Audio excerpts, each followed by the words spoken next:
Messieurs et dames, bonjour de partout où vous nous suivez. Vous êtes sur Meta Coaching Télévision, une télévision basée sur le développement personnel. Retenez très bien ceci.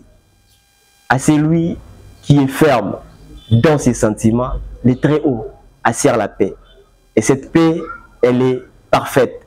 Mais aussi, cette paix, nous l'avons lorsque nous choisissons d'agir selon la force de notre conviction. Et pour aujourd'hui, l'ensemble de cette équipe, la force de votre conviction, a l'honneur de recevoir pour vous Monsieur Deyo Itale, à qui j'ai dit bonjour. Bonjour Vigny. Ok. Déjà, je vous rassure, avec Monsieur Deyo Itale, nous allons ensemble comprendre avec vous c'est quoi les coachings. S'il faudra parler de Monsieur Deyo Itale, c'est qui Monsieur Deyo Itale? Tout d'abord, je te remercie de m'avoir invité sur ces plateaux. Qui est Monsieur Deyo Itale? Monsieur Deyo Itale, il est coach en développement des potentiels. Je suis formateur en développement personnel, en leadership, mais aussi en entrepreneuriat. Je suis aussi chargé des relations extérieures dans la structure des entrepreneurs qui s'appelle Créer, Communauté de recherche en énergie renouvelable. Et donc, Monsieur Vigny, comme tu peux le constater, je suis une personne à plusieurs casquettes, mais ma casquette la plus importante de toutes est celle de coach. C'est là que je me sens moi, et c'est ça même ce que je considère comme étant la raison pour laquelle je suis venu ici sur cette terre des hommes. Ok. Nous retenons beaucoup plus ce côté coach de développement en potentiel. Okay. C'est qui un coach de développement des potentiels, s'il faudra dire ainsi? Un coach de développement, en développement des potentiels, et c'est lui qui va aider une personne premièrement à identifier son potentiel. Le potentiel, en d'autres mots, on parle de talent, on parle de dons qu'on a reçus des dieux. Nous sommes de ceux-là qui croient que chacun de nous avions quelque chose. Et cette chose, nous l'appelons un potentiel. Et certaines personnes ne se connaissent pas. Et un coach en développement de potentiel, il a exactement pour rôle à la fois de t'aider à identifier ton vrai potentiel, mais aussi à t'aider à les libérer pour le bénéfice des autres, mais aussi ce qui serait pour vous une contribution raisonnable pour cette société, pour l'humanité tout entière. Voilà un peu de manière générale ce que nous pouvons dire quant à ce. Voilà. Cette émission contient aussi un côté instruction. Ok. Quand vous dites que vous travaillez pour dénicher les potentiels, okay. Maintenant, comment est-ce que vous le faites pour comprendre que celui-ci contient ces potentiels? Déjà, ce qui est évident est que nous tous, nous sommes venus ici sur cette terre des hommes avec une mission précise.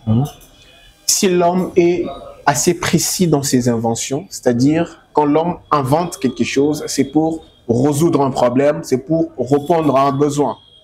Et l'homme, dans son invention, il va déposer la capacité nécessaire dans cette invention pour pouvoir faire exactement le rôle ou jouer la mission pour laquelle cette invention va exister.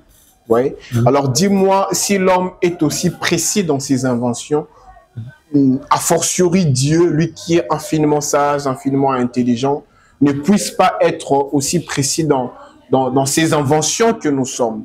Et donc nous croyons, personnellement je crois profondément à une chose, que nous tous nous sommes nés pour accomplir une mission, nous sommes nés pour résoudre quelque chose. Et pour cela, le Créateur a déposé en chacun de nous des potentiels. Et ces potentiels n'ont juste besoin que de sortir. Et donc, d'abord, ce qu'il faut comprendre, que ce qui est évident, nous tous, en nous sommeille un potentiel. Et c'est par un exercice de coaching, ça, il faut vraiment venir en coaching pour pouvoir faire ce travail-là, pour vous aider à identifier votre potentiel et vous amener dans ce que nous considérons comme étant votre élément, là où ce potentiel sera libéré pour le bénéfice des autres et pour faire avancer l'humanité à votre façon. Voilà un peu. Est-ce possible qu'une personne puisse détecter ses potentialités sans pour autant passer par un coach? Est-il possible? Oui, c'est possible dans la mesure où on met à la disposition de cette personne les informations qu'il faut pour pouvoir s'appuyer avec l'idée ou la logique de dénicher son potentiel. Oui. Donc, c'est possible, mais il faudra toujours trouver un coach parce qu'il y a... On sera peut-être sûr, mais il est ici question d'être sûr à 100% ou à 200%. Et le coach ne va pas te dire ton potentiel, mais il va plutôt t'amener par un ensemble d'exercices, les exercices qui marchent, les exercices les plus sûrs, qui te met au fait dans cette certitude. Donc une fois que tu comprends, que tu réalises que c'est ça, donc voilà un peu. Et donc tu es convaincu que c'est ça ton potentiel, et bien voilà, tu comprends exactement de l'autre côté parce que dès l'instant où tu comprends ton potentiel, c'est très clair dans ton esprit, tu comprendras aussi c'est à quoi tu es destiné à faire dans la vie. Et de cette façon, tu pourras donner un sens à ton existence parce qu'il faut comprendre que l'essence de notre existence ne réside que dans la contribution que nous apportons à l'humanité. À un moment donné, nous allons partir de ce monde, mais qu'est-ce que les gens vont retenir de toi? Tu vois? Donc, ce sont là les vraies motivations parfois qui nous animent à parler de cette question et à motiver les gens, à les exciter, à les pousser à comprendre ce pourquoi ils sont venus au monde et le potentiel est parmi les éléments ou les mécanismes qui permettent à ces derniers à comprendre ce pourquoi il est là. Donc voilà un peu. C'est un sujet qui me passionne beaucoup. Et s'il faut en parler, je pourrais en parler des heures. Et comme vous savez, la télé, c'est les temps. Okay. Et donc voilà un peu, s'il faut vous donner une idée générale de ce que vous avez demandé comme question. Voilà. À vous attendre parler, ça se voit clairement que ce n'est pas du tout une tâche facile à faire. Pourquoi avez-vous fait ces choix? Je n'ai pas fait ce choix. Il m'a été imposé. Ou s'il me faudra très bien formuler la question, pourquoi avez-vous fait le choix de vous lancer dans ces domaines de coaching? Il est arrivé un moment de ma vie où j'étais en train de me chercher. Je voulais répondre avec beaucoup de pertinence à cette question qui dit « Qu'est-ce que tu es appelé à faire dans la vie ?» Il y a un philosophe qui a dit... Une question rhétorique? Oui.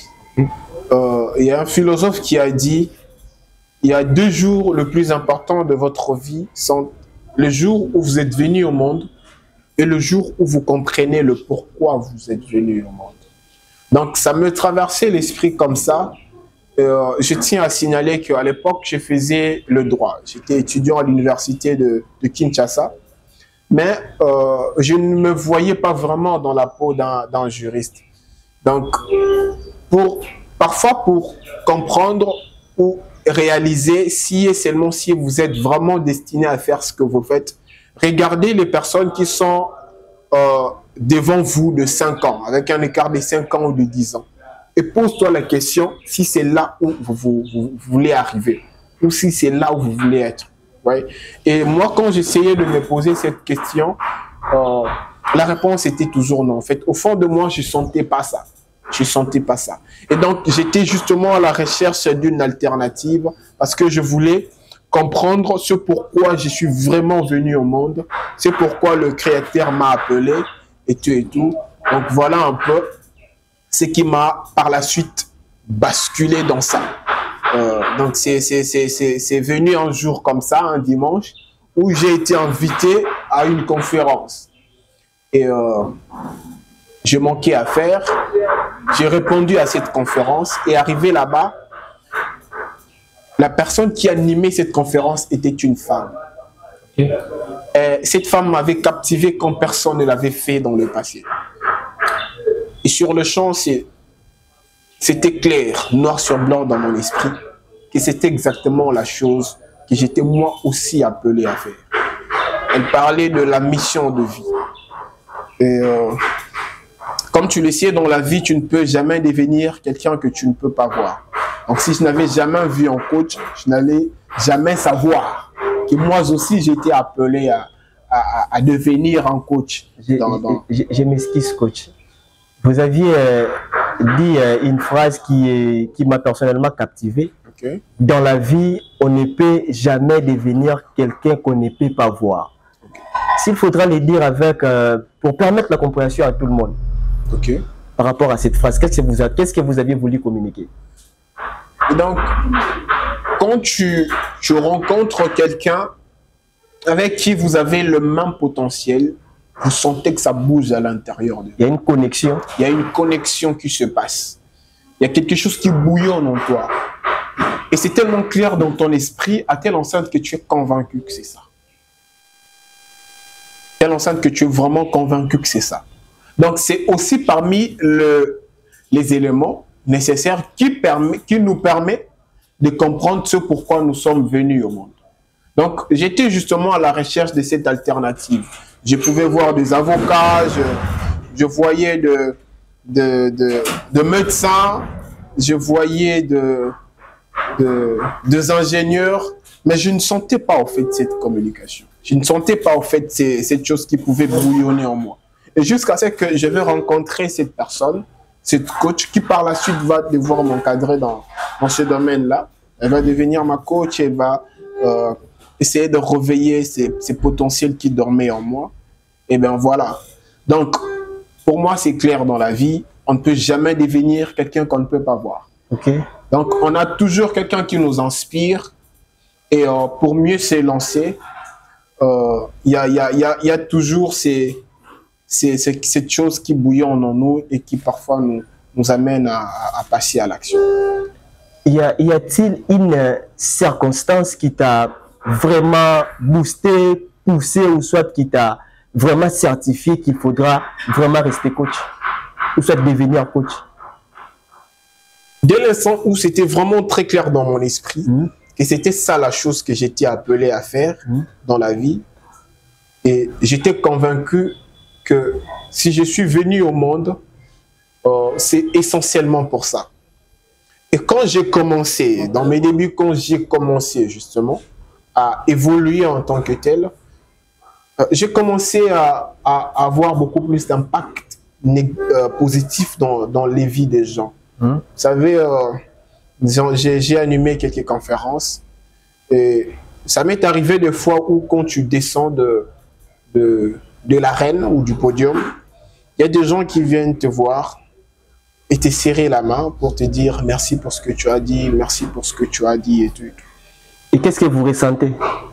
Quand quelqu'un vient pour vous serrer la main avec une sincérité, qu'est-ce que vous ressentez? Pour moi, il y a pas quelque chose de plus précieux que ça. Ça nous motive à la fois et puis ça nous donne la sensation ou la conviction de enfin contribuer à quelque chose. Ouais. Comme je l'ai dit tantôt, l'essence de notre existence ne réside que dans la contribution que nous apportons à l'humanité. Donc, finalement, ça m'a permis à moi de me découvrir, mais aussi à apporter ma contribution, parce que dans ces domaines, moi j'ai un message très précis que je suis en train que j'ai toujours véhiculé. Donc, voilà un peu. Donc, ça m'a poussé à évoluer dans ces sens-là. Et je suis très convaincu que c'est la chose pour laquelle je suis ici. Donc, vous êtes convaincu que vous êtes sur la bonne voie par rapport à ce que vous aviez choisi de vous lancer comme métier. Et c'est quoi l'apport de l'action dans votre vie? L'apport de l'action. De l'action. Parce qu'il y en a ceux qui peuvent par moment penser à quelque chose, prendre les années sans pour autant agir. mais vous, au moins, vous aviez pensé et puis vous avez agi. Oui. Bon, très souvent, lorsqu'on veut passer à l'action, il y a des facteurs qui nous retiennent un peu. Peut-être que la peur. La peur de Kekosimbate, la peur de chouer. C'est quelque chose qui nous visite, nous tous. Mais moi, j'ai ma manière d'interpréter cette réalité parce qu'elle nous arrive à nous tous. Pour moi, parce que j'étais convaincu que c'est ça, c'était très clair dans mon esprit et j'ai directement foncé. C'est évident que lorsqu'on veut commencer quelque chose, tout au début, il y a des contraintes. Il y a des discours négatifs qui sortent d'ici et là, qui viennent gauche-droite. Mais lorsque tu es convaincu vraiment de la chose et que tu sens vraiment que tu es né pour ça, vas-y, foncez. Ça, c'est le travail des défaitistes. Il y a des gens qui pensent connaître mieux ta vie, mieux que toi-même. Mais très souvent, ces genres de personnes se trompent toujours. Ils se trompent toujours. Donc, faites ce qui a du sens pour toi. Vas-y, foncez, passez à l'action parce qu'il n'y a que l'action qui peut t'amener à un certain niveau. Et faut faire comme on dit, la sourde oreille. Faut faire la sourde oreille. Ne pas écouter des discours négatifs. Ou si tu veux écouter ces discours négatifs ou ce rejet, pour toi que ça soit une source de motivation comme ça l'était pour moi. Ok, vous me voyez comme ça, ok, on va voir. Et ces mêmes personnes-là, aujourd'hui, elles me reviennent pour me demander des conseils d'orientation. Et certaines personnes m'écrivent de messages en PV pour me féliciter, pour m'encourager. Bref, je réussis à les convaincre que je suis exactement appelé à faire ça. Et bien voilà.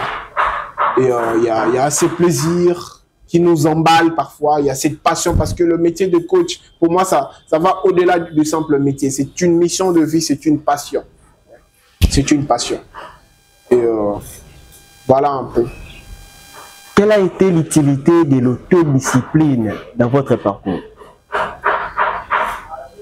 L'autodiscipline. Nous commençons d'abord par définir l'autodiscipline. C'est quoi l'autodiscipline? L'autodiscipline, c'est cette capacité à faire ce qui doit être fait. Parce que c'est évident, d'ailleurs, il faut qu'on se le dise, que les choses ne vont jamais arriver dans votre vie si vous ne passez pas à l'action. L'action, c'est ce qui donne le résultat. C'est-à-dire que nous tous, nous avons des objectifs, c'est-à-dire nous tous, nous avons des ambitions.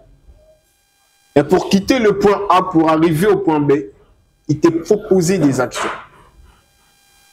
Au début, on a tous de la motivation. Mais à un moment donné, la motivation, elle disparaît. Et la seule chose qui nous maintient dans cet exercice, c'est l'autodiscipline. C'est le socle du succès. L'autodiscipline a défini notre réalité d'aujourd'hui. Et elle définira ce que sera notre destin ou notre lendemain. Le niveau de votre discipline aujourd'hui va déterminer la vitesse avec laquelle tu vas évoluer dans tes objectifs. Donc, pour moi, je dis, c'est crucial. C'est un élément impératif. En tout cas, vous ne pouvez pas réussir dans la vie sans pour autant développer cette compétence, être discipliné. Parce qu'il va y arriver des jours où vous n'avez pas justement de motivation. Où une petite raison suffirait pour t'amener à remettre à des mains la tâche que tu t'es promis de faire ces jours-là. La procrastination. La procrastination, voilà. Donc, le manque de discipline engendre très souvent la procrastination. Et quand vous procrastinez, de la même manière vous procrastinez, de la même manière vous remettez à demain votre réussite et vous réduisez vos chances de la réussite. Et vous faites une utilisation abusive de votre temps que vous pensez d'ailleurs que il viendra toujours à vous, il vous sera toujours donné de manière éternelle. Pourtant, notre temps est limité. Si on n'apprend pas à en faire bon usage, en tout cas, nous serons sanctionnés avec les temps. Donc, la discipline ou l'autodiscipline a été pour moi l'autoroute qui m'a amené jusqu'ici. Ouais. Donc, il fallait maintenant faire des choses que je devrais faire pour acquérir ces levels de compétences qu'on a aujourd'hui. Il me fallait faire certaines choses pour améliorer certains aspects de ma vie. Donc, l'autodiscipline, c'est le socle, c'est la base. Toutes les personnes qui ont atteint le summum de succès, hein, à un moment donné de leur vie, elles ont été visitées par des échecs, par de rejets et tout ce qui va dans ce sens.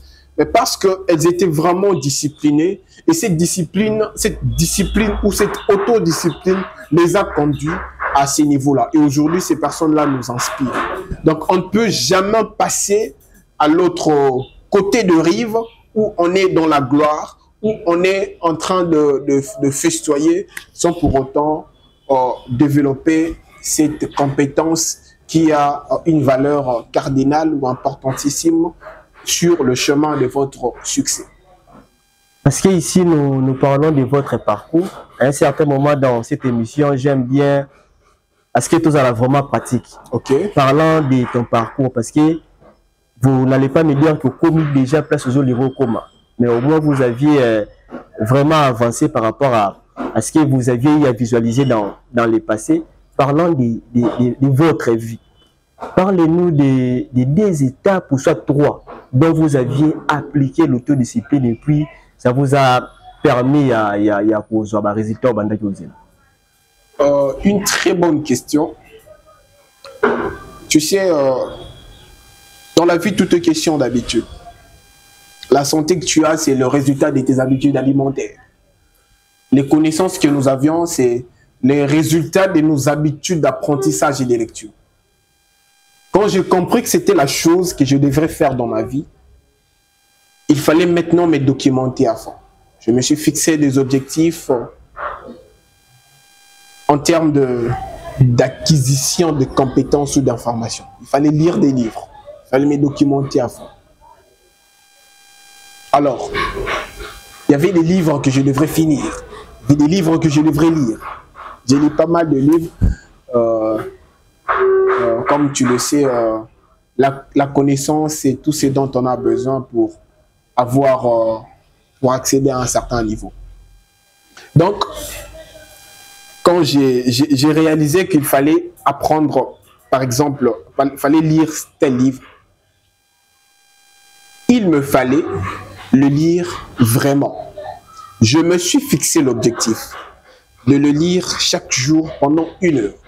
Je prends les livres de Père riche et Père pauvre de Robert Kiyosaki. Un livre aussi riche en entrepreneuriat. Je me suis fixé un objectif de le lire. Et un élément important lorsque vous vous fixez des objectifs, c'est la précision en termes de délai que tu veux voir accomplir cet objectif. Un objectif est atteint. La réalisation d'un objectif dépend de sa clarté et de sa précision. La clarté nous renvoie à la question de pourquoi tu veux le faire et la précision nous renvoie à la question de délai où vous voulez le faire. Vous devez être assez précis dans ça. Donc, si je comprends bien, vous ne pouvez jamais vous fixer un objectif sans pour autant avoir un délai. Non, ça c'est insensé, ça n'a pas de sens. Ok. Sinon, vous ne bougerez pas. Pour bouger, vous devez vous fixer un délai. Comme ça, vous allez dire, au fait, si je perds un jour aujourd'hui, et donc c'est un manque à gagner pour mon objectif. Je suis en train de réduire les chances et tout et tout. Donc, pour moi, il fallait faire ça. Il fallait tenir compte de tout ce paramètre, de tous ces éléments importants quand je me suis fixé cet objectif. Et je me suis lancé maintenant dans la lecture. Quand vous faites la lecture, vous devez faire une lecture de fond. Vous devez comprendre ce que vous lisez. Et il y avait un délai. Alors, sans l'autodiscipline, je n'y arriverai pas. Parce qu'il y avait des jours où Tu ne te sens pas bien. Voilà. Okay. Tu ne te sens pas bien. Donc, la motivation m'a permis de commencer.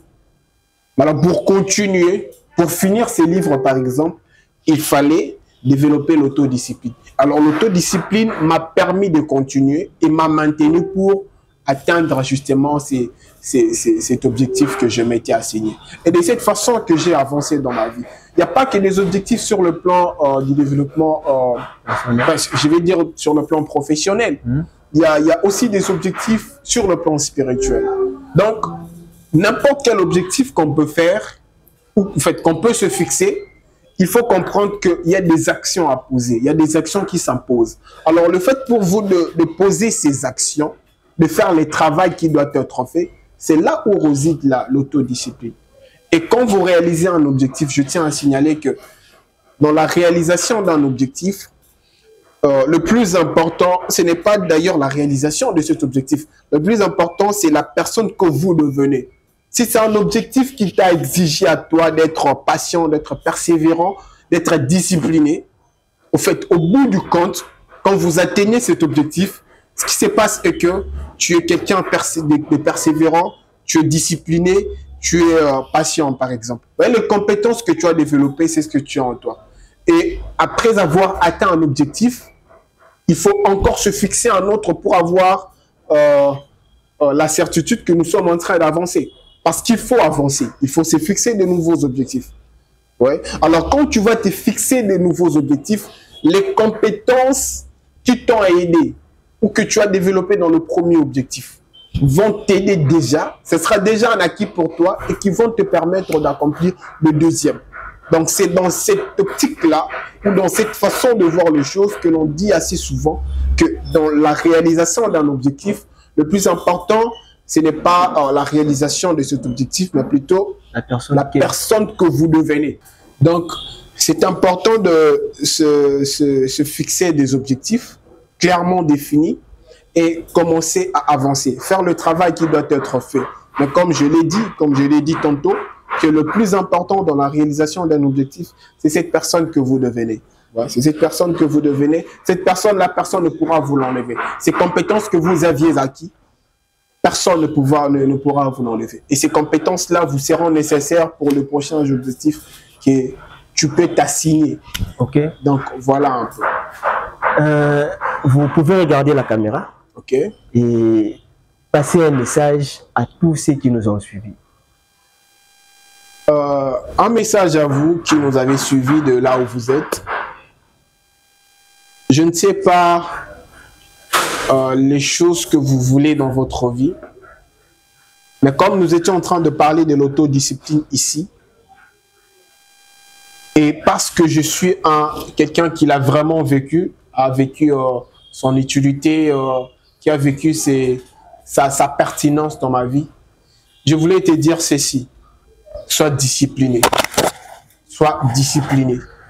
La discipline, elle nous permet aussi de ne pas faire certaines choses que nous devrions faire. Vous savez, nous vivons dans une société de consommation.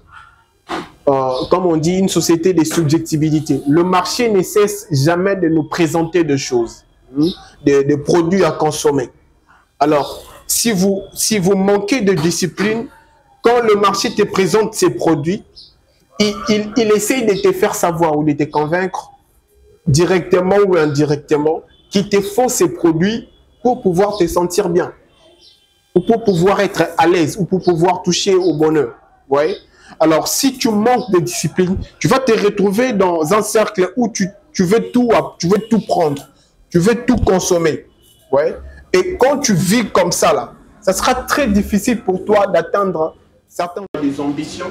Mais une chose est claire, tu n'y arriveras pas sans l'autodiscipline. Si tu veux arriver, si tu veux impacter les mondes, sois quelqu'un de discipliné. Il n'y a personne qui a grimpé les montagnes, il n'y a personne qui a atteint le sommet du succès sans pour autant développer cette compétence. Soyez quelqu'un de discipliné et ainsi tout sera facile pour vous. Très chers téléspectateurs, nous vous disons merci du fait que vous nous aviez suivis.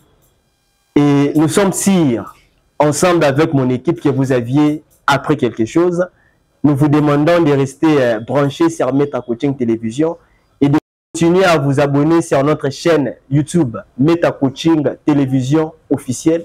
Et nous vous disons au revoir.